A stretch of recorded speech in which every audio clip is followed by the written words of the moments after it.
ಕಾಲ್ತುಳಿತದಲ್ಲಿ 11 ಜನರ ಸಾವಿನ ಪ್ರಕರಣದ ವಿಚಾರಕ್ಕೆ ಸಂಬಂಧಪಟ್ಟಂಗೆ ಸರ್ಕಾರದ ವಿರುದ್ಧ ಕೇಂದ್ರ ಸಚಿವ ಸೋಮಣ್ಣ ಕಿಡಿಕಾರಿದ್ದಾರೆ.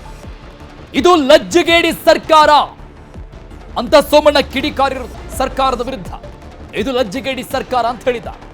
18 ವರ್ಷದ ಬಳಿಕ ಗೆದ್ರು, ಖ್ಯಾತಿಗಾಗಿ ಹೀಗೆ ಮಾಡಿದ್ರು ಅಂತ ರಾಜ್ಯ ಸರ್ಕಾರವನ್ನ ತರಾಟೆ ತೆಗೆದುಕೊಂಡಿದ್ದಾರೆ. ಹೆಗ್ಗಾಮುಗ್ಗ ವಾಗ್ದಾಳಿ ನಡೆಸಿದ್ದಾರೆ. ಒಂದು ವಾರ ಬಿಟ್ಟು ಸಂಭ್ರಮಾಚರಣೆಯನ್ನ ಮಾಡಬಹುದಾಗಿತ್ತು, ಏನೇನು ಮಾಡಬಾರದಿತ್ತು ಎಲ್ಲವನ್ನ ಮಾಡಿದ್ರು ಅಂತ ಆಕ್ರೋಶವನ್ನ ವ್ಯಕ್ತಪಡಿಸಿದ್ದಾರೆ ರಾಜ್ಯ ಸರ್ಕಾರದ ವಿರುದ್ಧ ಕೇಂದ್ರ ಸಚಿವ ವೈ ಸೋಮಣ್ಣ. ಒಂದು ವಾರ ಬಿಟ್ಟು ಸೆಲೆಬ್ರೇಷನ್ ಮಾಡಿದ್ರೆ ಏನಾಗ್ತಾ ಇತ್ತು? ಸಿದ್ದರಾಮಯ್ಯಗೆ ನೈತಿಕತೆ ಇದ್ರೆ ರಾಜೀನಾಮೆ ಕೊಡಬೇಕು, ಸಿಎಂಗೆ ಇವತ್ತೇ ಕಾರ್ಯಕ್ರಮ ಮಾಡಿ ಅಂತ ಕಿವಿ ಕಚ್ಚಿದ್ರು ಕೆಲವೊಂದಿಷ್ಟು ಜನ. ಆದರೆ ಸಿಎಂ ಸಿದ್ದರಾಮಯ್ಯನವರ ವಿವೇಚನೆ, ಅವರ ಬುದ್ಧಿ ಎಲ್ಲಿ ಹೋಗಿತ್ತು ಅಂತ ಸಿಎಂಗೆ ಪ್ರಶ್ನೆ ಮಾಡಿದ್ದಾರೆ, ಸರ್ಕಾರಕ್ಕೆ ಪ್ರಶ್ನೆ ಮಾಡಿದ್ದಾರೆ ವಿ ಸೋಮಣ್ಣ. 18 ವರ್ಷದಿಂದ ಅವನು ಹೋರಾಟ ಮಾಡ್ಕೊಂಡು ಬಂದು RCBನವರು ಏನೆಲ್ಲ ಮಾಡಿ ಯಾರಿಗೋ ಹೆಸರು ಬಂದ್ಬಿಡ್ತದೆ, ಏನೋ ಮಾಡೋಣ ಅಂತ ಅಂದ್ಬಿಟ್ಟು ಒಂದು ವಾರ ಬಿಟ್ಟು ಮಾಡಿದ್ರೆ ನಿಮ್ಗೆ ಏನಾಗ್ತಾ ಇತ್ತು ಗಂಟು? ಪೊಲೀಸ್ ಕಮಿಷನರು ಒಬ್ಬ ದಕ್ಷ ಪ್ರಾಮಾಣಿಕ ಅಧಿಕಾರಿ, ನಿಮ್ಮ ಅನುಭವ ಎಲ್ಲೋಯ್ತು? ನಿಮ್ಮ ಚಿಂತನೆ ಏನಾಯಿತು?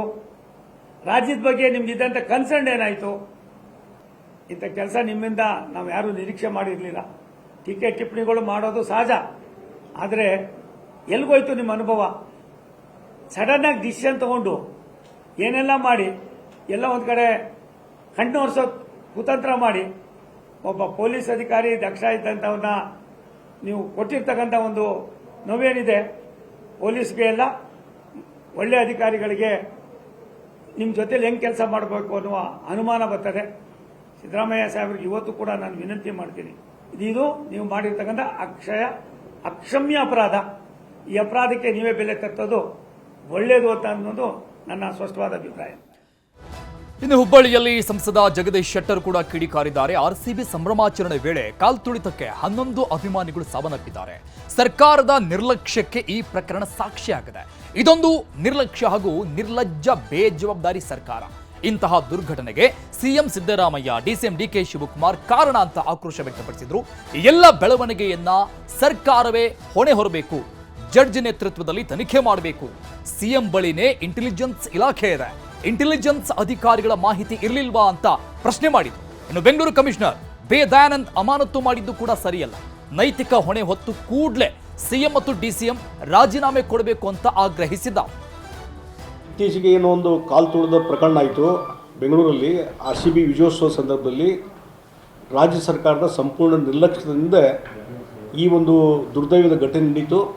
11 ಜನ ಮೃತಪಟ್ಟಲಿಕ್ಕೆ ಮುಖ್ಯ ಕಾರಣ ಅಂದರೆ ರಾಜ್ಯ ಸರ್ಕಾರದ ಬೇಜವಾಬ್ದಾರಿತನ ಮತ್ತು ಅಡ್ಮಿನಿಸ್ಟ್ರೇಟಿವ್ ಫೇಲ್ಯೂರು, ಇಂಟೆಲಿಜೆನ್ಸ್ ಫೇಲ್ಯೂರು.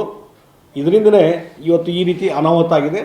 ಇವತ್ತು ರಾಜ್ಯದ ಮುಖ್ಯಮಂತ್ರಿಗಳು ಮತ್ತು ರಾಜ್ಯದ ಉಪಮುಖ್ಯಮಂತ್ರಿಗಳು ನಮ್ಮದು ಏನೂ ತಪ್ಪಿಲ್ಲ ಅನ್ನುವಂಥ ರೀತಿಯಲ್ಲಿ ಅವರೇನು ಆ್ಯಕ್ಟಿವಿಟೀಸ್ ಮಾಡ್ತಾ ಇದ್ದಾರೆ.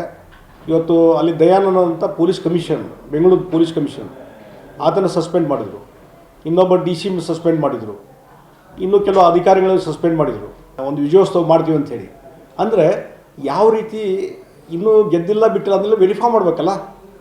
ಆಮೇಲೆ ಆಯಿತು, ಇದೆಲ್ಲ ವೆರಿಫೈ ಮಾಡಿ ನಿಮ್ಮ ಇಂಟೆಲಿಜೆನ್ಸ್ ಡಿಪಾರ್ಟ್ಮೆಂಟದ್ದು ಹೆಡ್ನ ಕರೆಸಿ ಎಷ್ಟು ಜನ ಕೊಡ್ತಾರೆ ಏನಾದರೂ ವಿಚಾರ ಮಾಡಿದ್ನು ಇಲ್ಲ.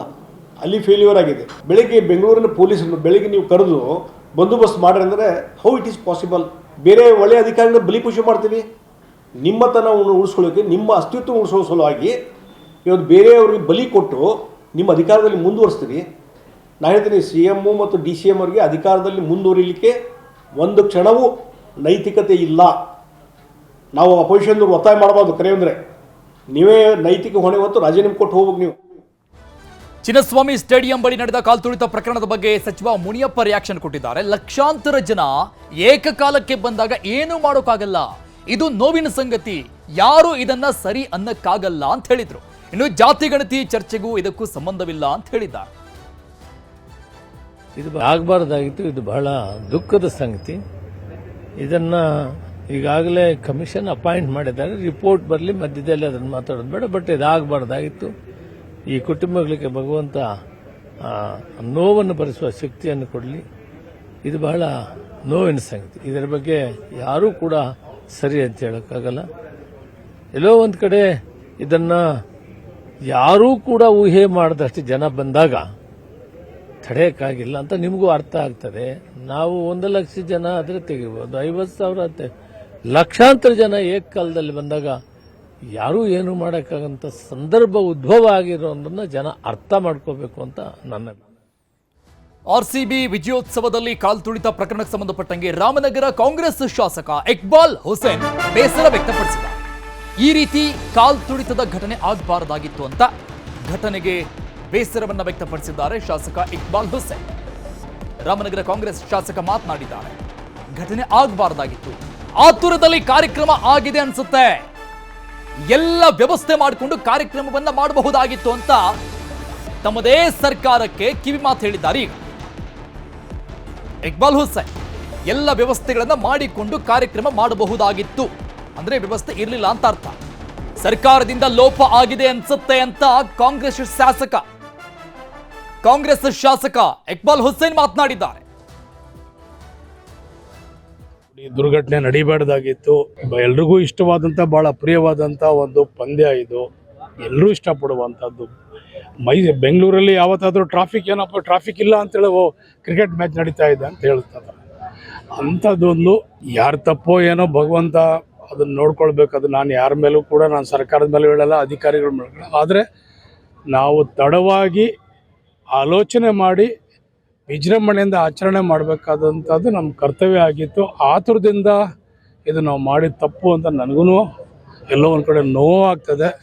ಯಾಕಂತ ಹೇಳಿದ್ರೆ ಸುಮಾರು 20 ವರ್ಷದ ನಂತರ ಇವಾಗ ಗೆಲುವು ಬಂದಿರೋದು, ಎಲ್ಲರೂ ಇಷ್ಟಪಡುವಂಥ ಒಂದು ಪಂದ್ಯ ಇದು, ಆಟ ಇದು, ಕ್ರಿಕೆಟ್ ಅನ್ನುವಂಥದ್ದು. ಸ್ವಲ್ಪ ಎಲ್ಲ ರೀತಿಯಲ್ಲೂ ಕೂಡ ಸಿದ್ಧತೆ, ಭದ್ರತೆ, ಶಿಸ್ತನ್ನು ಮಾಡಿದ್ದಿದ್ರೆ ಒಳ್ಳೆಯದಾಗಿತ್ತೇನೋ. ಆತುರವಾಗಿ ಮಾಡಿ ನಾವೆಲ್ಲರೂ ಕೂಡ ತಪ್ಪು ಮಾಡ್ಕೊಂಡ್ವಿ. ನಾವು ತಪ್ಪು ಮಾಡಿದ್ದೀವಿ, ನೋಡೋರು, ಈ ಆಟದಲ್ಲಿ ಉತ್ಸಾಹ ಇರೋರು ಮತ್ತು ಸರ್ಕಾರ ಅಧಿಕಾರಿಗಳು ಕೂಡ ಇದಕ್ಕೆ ಪರ್ಮಿಷನ್ನೇ ಕೊಡಬಾರ್ದಾಗಿತ್ತು ಅನ್ನಿಸ್ತದೆ ನಮಗೆಲ್ಲರೂ ಕೂಡ. ಭಾಳ ಸಾಕಷ್ಟು ಜನ ಯುವಕರು, ಅದು ವಿಶೇಷವಾಗಿ ಯುವಕರು ಭಾಳ ಚಿಕ್ಕ ವಯಸ್ಸಿನಲ್ಲಿ ಪ್ರಾಣ ಕಳ್ಕೋದಂತೂ ಅತೀ ದುಃಖವಾದಂಥ ವಿಷಯ. ಅದು ಇಡೀ ಪ್ರಪಂಚ